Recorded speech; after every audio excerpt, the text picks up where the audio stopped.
Hello there, I'm Jack, and I welcome you to Phantom Chamber, a safe space of dread and distress.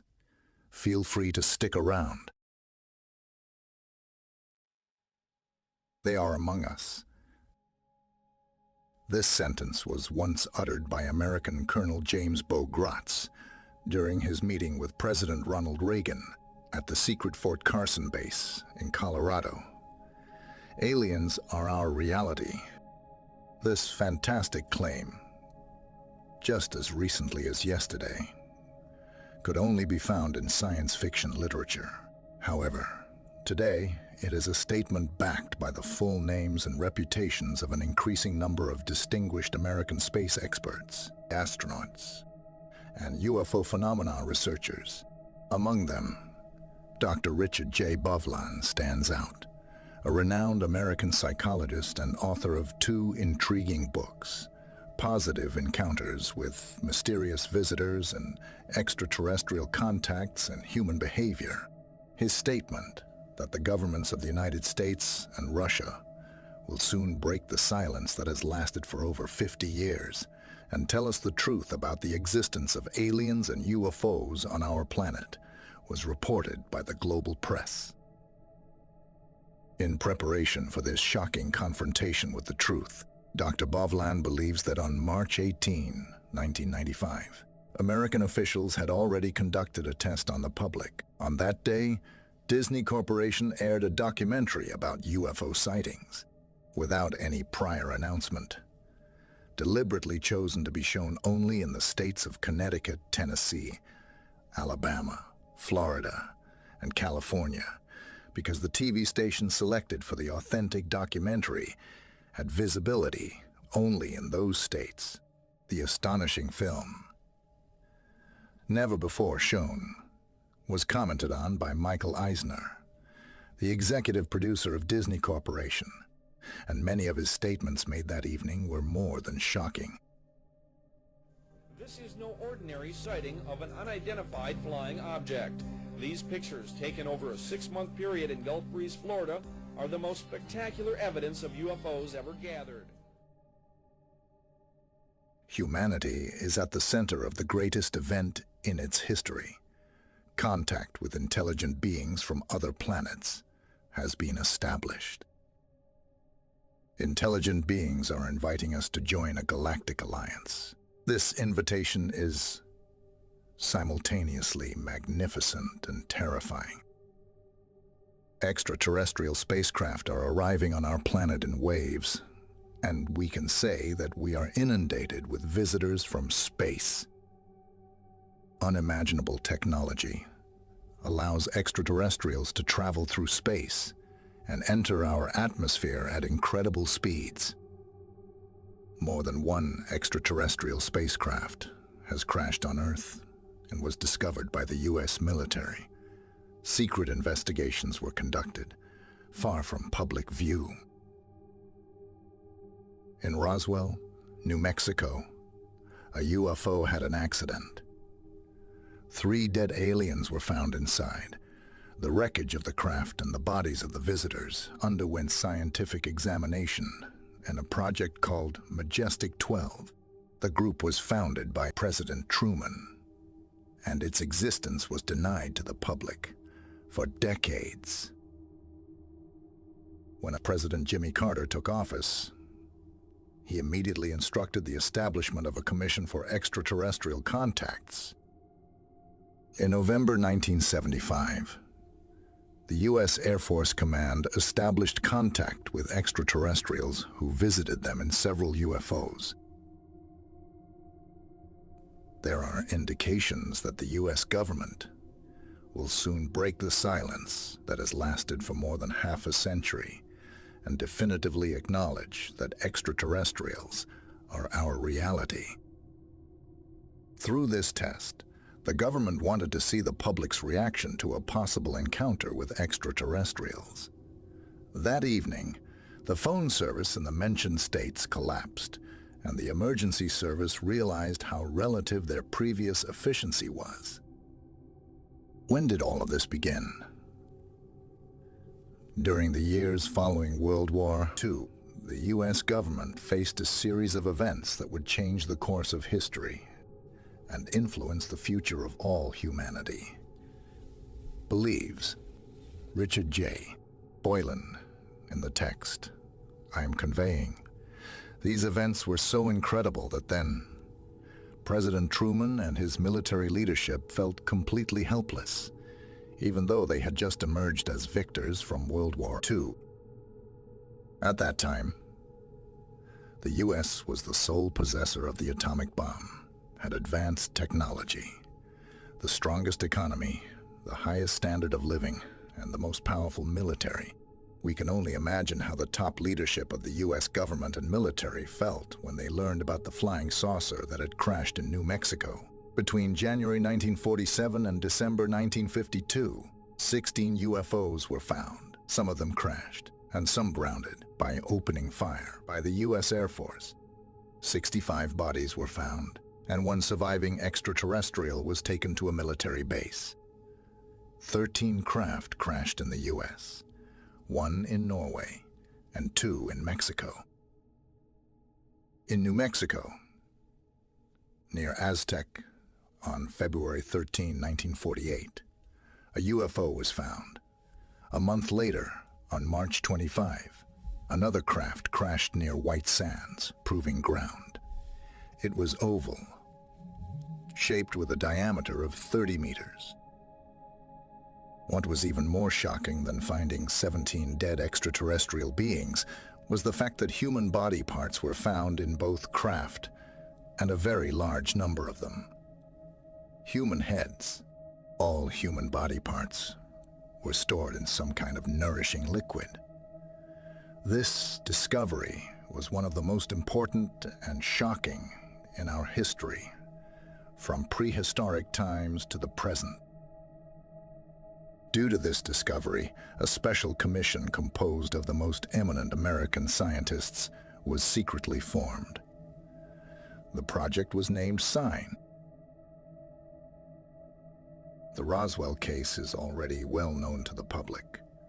However, thanks to the infamous CIA, one fact was never disclosed. In 1949, one living extraterrestrial was captured named eBay. This name, an abbreviation of extraterrestrial biological entity, was proposed by Dr. Vannevar Bush. At the beginning of his captivity, during questioning, Eby showed a tendency to state facts at his discretion. In other words, he liked to lie. However, after 2 years, he gradually began to open up. His statements were compiled in the Yellow Book, and his recordings are an integral part of the Project Grudge documentation. In the autumn of 1951, Eby fell ill, but top American doctors could not determine the origin of the illness. The only thing they found was the similarity of Eby's biological structure to that of plants. Botanist Guillermo Mendoza finally gave up after numerous attempts to help the poor extraterrestrial. Unfortunately, on May 2, 1952, Eby passed away. We could see a somewhat romanticized version of this case in Steven Spielberg's movie, E.T.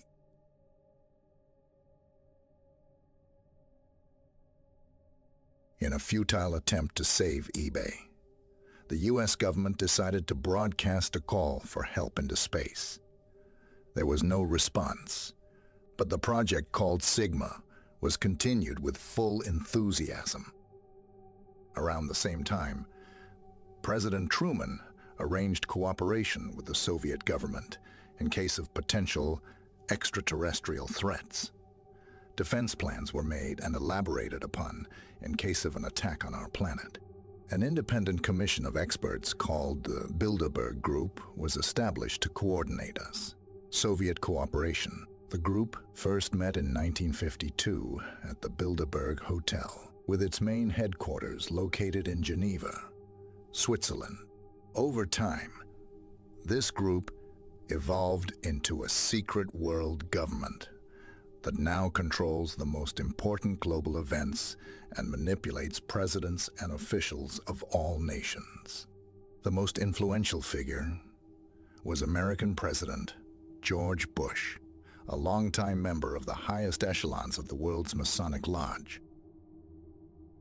At the beginning of 1953, a new president entered the White House. It was General Dwight David Eisenhower, known for his decision-making style. When advisors could not agree among themselves, after hearing all alternatives, he made the decision himself. During 1953, 10 damaged UFOs were found, with 26 dead and 4 living extraterrestrials. 4 UFOs crashed in Arizona, 2 in Texas, 1 in New Mexico, 1 in Louisiana, 1 in Montana, and 1 in South Africa. Hundreds of witnesses saw the crashes of these craft. Eisenhower was aware that he could not publicly disclose the secret of flying saucers or reveal it to Congress. In early 1953, he turned to his friend Nelson Rockefeller, and together they formed the MJ-12 group. However, time showed that the decision to seek help from Rockefeller was the biggest mistake of President Eisenhower, both for America and the world. Rockefeller, in fact, is the most responsible person for concealing the truth from the public. In 1953, astronomers discovered large objects in space approaching Earth. Initially, they thought they were asteroids. However, they soon realized that it could be a squadron of cosmic ships. Project Sigma confirmed this, as radio signals from these extraterrestrial craft were intercepted. When the UFOs approached Earth, they took up a very high geosynchronous orbit, directly above the equator.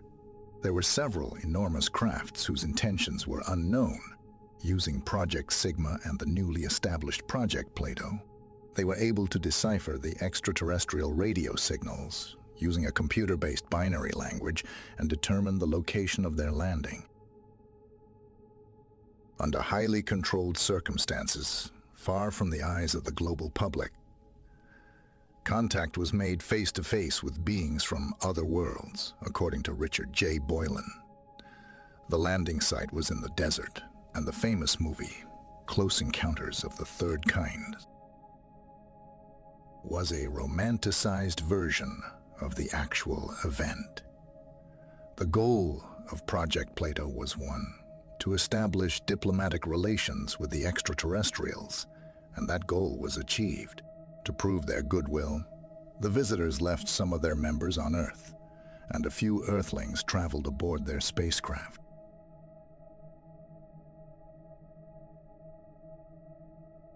The third encounter with extraterrestrials took place in 1954 at the famous Edwards Air Force Base. The base was closed for 3 days, and no one could enter or leave. This historic event was pre-planned. Witnesses confirmed seeing 3 UFOs flying above the military base, and they even opened fire on them. Fortunately, without hitting anything. President Eisenhower met with the extraterrestrials on February 20, 1954, and the public was informed that he had gone to the dentist in Palm Springs. During this meeting, a formal agreement between the extraterrestrials and the United States was signed. Furthermore, planet Earth received its first extraterrestrial ambassador, who had been at the base since the second interplanetary encounter. His name and title were His Supreme Highness Krill. In narrow military circles, he was mockingly referred to as the Krill hostage. Shortly after this encounter, President Eisenhower suffered a heart attack. In addition to the president, those present at the meeting included Franklin Allen, a journalist, Edwin Norse, a physicist, Gerald Light, from the Institute of Metaphysical Research, and Catholic Bishop McClellan from Los Angeles. Their reaction to this encounter was intended to gauge the possible response of the entire world's public. It was decided that the public should not yet be informed about these contacts, and subsequent investigation showed that such a decision was correct. The agreement reached contains a clause that binds both parties to secrecy, The extraterrestrials committed to providing assistance in the form of new technologies that could not be harmful if they fell into the wrong hands. On the other hand, the U.S. government allowed the extraterrestrials to conduct experiments on humans for scientific purposes, under the condition that the person must be returned to the place from which they were taken, must not be harmed, and their memory of the event must be erased. Additionally, the extraterrestrials agreed to inform the Majesty 12, also known as MJ-12, Commission of every contact with humans and every experiment conducted. Likewise, an exchange of diplomats at the ambassadorial level was agreed upon. Aliens have stayed on Earth, while Earthlings have gone to their home planet, and a return time has been agreed upon. This event is depicted in the movie Close Encounters of the Third Kind. Interestingly, the technical advisor on the film project was none other than the late Dr. J. Allen Hynek, the man who spent the 1950s debunking the existence of UFOs, only to later lead a group of researchers and scientists who publicly acknowledged that flying saucers were an undeniable fact. The author of this text, Richard J. Boylan, during his service in the U.S. Navy, read a secret report on contacts with aliens as part of Project Grudge. The authors of that report were Colonel Friend and Dr. J. Allen Hynek. Dr. Hynek was the one who repeatedly denied the presence of UFOs, providing explanations to the press such as it's just swamp gas evaporating, or it was a swarm of insects, a flock of wild birds, meteorological balloons, optical phenomena. Dr. Hynek was officially a member of the famous Blue Book Project and secretly responsible for building several underground bases for aliens and exchanging new technologies. The underground bases where aliens reside were built beneath the Four Corners Indian Reservation on the borders of Utah, Colorado, New Mexico, and Arizona, as well as in an area known as Dreamland. Dreamland is located in the Mojave Desert in Yucca, where flying saucers are seen almost every day. In the newly formed Red Light Project, a group of scientists and military experts were tasked with investigating the method of UFO flight. For this purpose, a top-secret underground base was built in Groom Lake, Nevada, in the fields where new weapons were tested. Thus, the infamous Area 51 was born, whose existence the U.S. government and the CIA denied for a long time. Today, a special Q clearance is required to enter it, above ground. The area is called Dreamland, and below the surface, it's known as the dark side of the moon. According to information and documentation possessed by the author of this text, Richard J. Boylan, at least 600 aliens are currently collaborating with American scientists and CIA personnel. Due to fears of implantation, only selected individuals are allowed to interact with the aliens, and their activities are under continuous surveillance. Through an ultra-secret memorandum known as ENS 5510, U.S. President Eisenhower established the Majesty 12 Commission, with the aim of coordinating and controlling everything related to contact with extraterrestrials.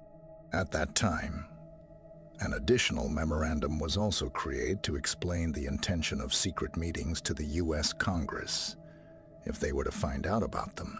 The MJ-12 group consisted of 19 members, and its fundamental rule was that no action could be taken without the agreement of at least 12 members. Members of this group were primarily selected from the U.S. Council on Foreign Relations, and later from the so-called Trilateral Commission. Gordon Dean, George Bush, and Zbigniew Brzezinski were among them. Most of the MJ-12 members were recruited from secret societies like Skull and Bones and Scroll and Key, which exist within Harvard and Yale universities. The Trilateral Commission, named after the trilateral insignia, the emblem seen on spacecraft during historic encounters, operated secretly until 1973. During Eisenhower and Kennedy's presidencies, the commission was falsely referred to as Committee 5412 or Special Group. During President Johnson's term, it was referred to as Committee 303, as the name Committee 5412 was compromised in the book Secret Government. During the presidencies of Nixon, Ford, and Carter, it was named Committee 40, and during Reagan's presidency, it was called Committee Pi 40. Throughout all those years, only the name changed, while the goals and activities remained the same. In 1995, it became clear that the extraterrestrials had deceived Eisenhower and violated the agreement. Mutilated humans and cattle were found in large numbers across the United States. There were suspicions that the MJ-12 group had not been provided with accurate lists and numbers of tested Earthlings by the aliens. Russia was also suspected of collaborating with aliens, which turned out to be true. The newcomers claimed to have manipulated the human race, and they continue to do so through secret societies, magic, and the occult. However, it should be noted that such claims could also be an attempt at manipulation. After several aerial conflicts between the U.S. Air Force and UFOs, which occurred before contact with extraterrestrials was established, it became evident that our weapons couldn't match theirs. Therefore, in November 1955, a memorandum was drafted calling for the establishment of a commission to examine the development and use of nuclear weapons. However, the real reason was the development of weapons that Earth could use for defense in case the extraterrestrials became a serious threat. Henry Kissinger, a member of this commission, wrote a paper titled Nuclear Weapons and Foreign Policy, published by the Council on Foreign Relations, with Harper Brothers from New York as the publisher. This happened in 1957. Following the realization that our weaponry couldn't match that of the extraterrestrials, another shocking discovery followed. Extraterrestrials were using human beings to obtain gland secretions, enzymes, hormones, and blood plasma. They were also conducting genetic experiments. Since the technological level of our weaponry didn't guarantee effective defense against highly advanced extraterrestrials, the MJ-12 decided to maintain diplomatic relations until Earth developed adequate weapons. What about the information manipulation? The Mutual UFO Network, or MUFON, is an international organization comprised of individuals who seriously and systematically study the phenomenon of UFOs. They have pooled their knowledge and talents, with MUFON having branches on every continent.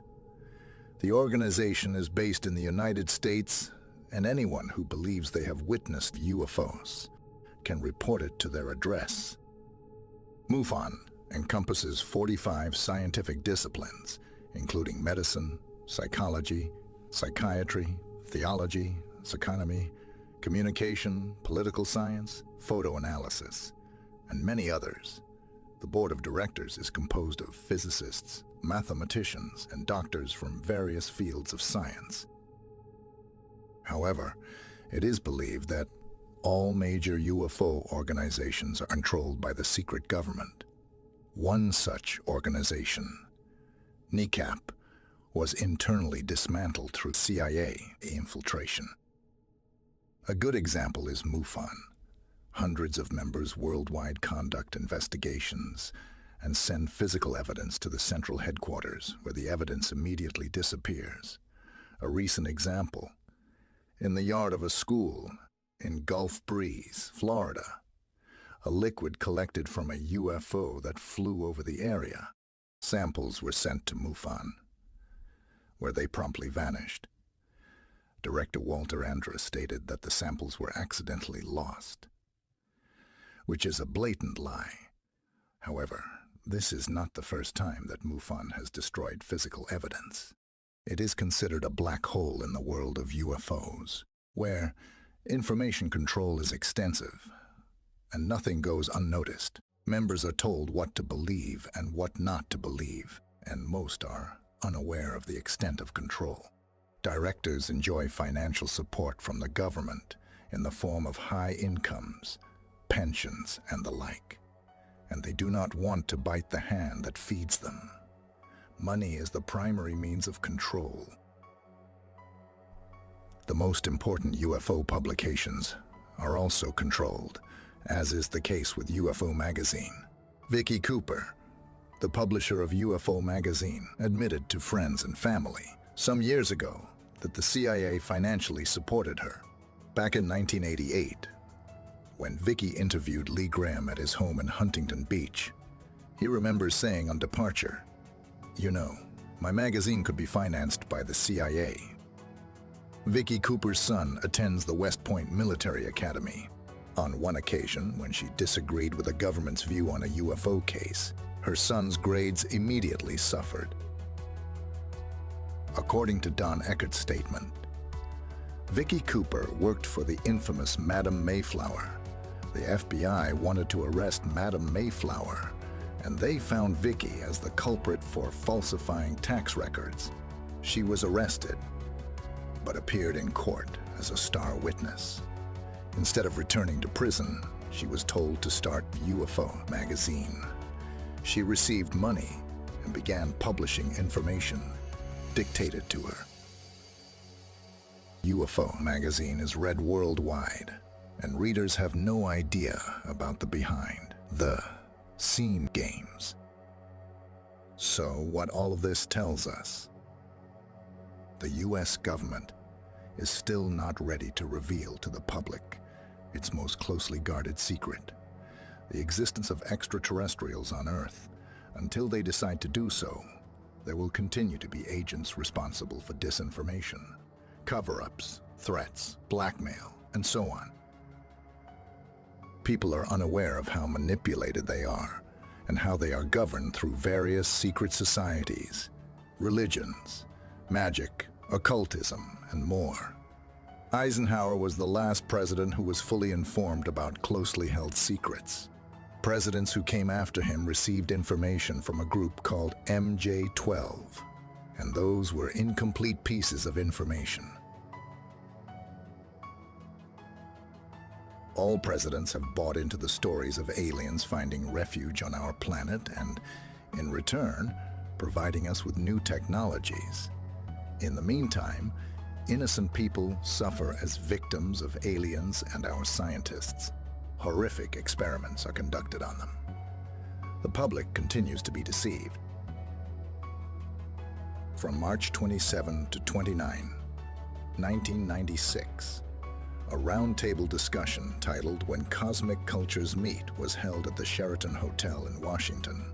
Away from the public eye, top scientists, academics, representatives of the US and Russian governments, military officials, and representatives of major religions discussed this topic.